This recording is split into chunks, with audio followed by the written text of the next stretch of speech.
త్రిషాను వెంటాడుతున్న మరో వివాదం. Senior heroine త్రిషాను ఏదో ఒక వివాదం వెంటాడుతూనే ఉంది. ఆ మధ్య నటుడు మన్సూర్ అలీఖాన్, త్రిష మధ్య జరిగిన వివాదం గురించి తెలిసిందే. లియో సినిమాలో త్రిషతో తనకు రేప్ సీన్ చేసే అవకాశం రాలేదంటూ వివాదాస్పద వ్యాఖ్యలు చేశాడు మన్సూర్. ఆ తర్వాత దీనిపై చిరంజీవి మొదలుకొని చాలా మంది స్పందించడం, మన్సూర్ అలీఖాన్ పరువు నష్టం పేరుతో కోర్టుకెక్కడం, ఆనాక కోర్టు అతనికి మొట్టికాయలు వేయడం జరిగింది.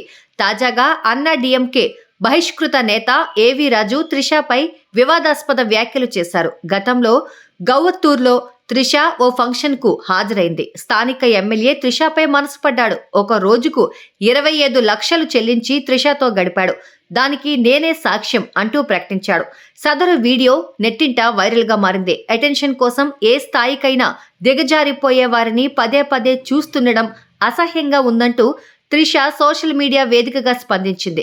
సదరు వ్యక్తులపై కఠినమైన చర్యలు తీసుకుంటామని, ఇకపై తాను ఇచ్చే సమాధానం లీగల్ డిపార్ట్మెంట్ నుంచే వస్తుందని హెచ్చరించింది. ప్రస్తుతం త్రిష తెలుగులో చిరంజీవితో విశ్వంభరలో నటిస్తోంది. మరోవైపు తమిళంలో కమల్ హాసన్, మణిరత్నం, థగ్ లైఫ్, అజిత్ సినిమాలలోనూ నాయికగా నటిస్తోంది.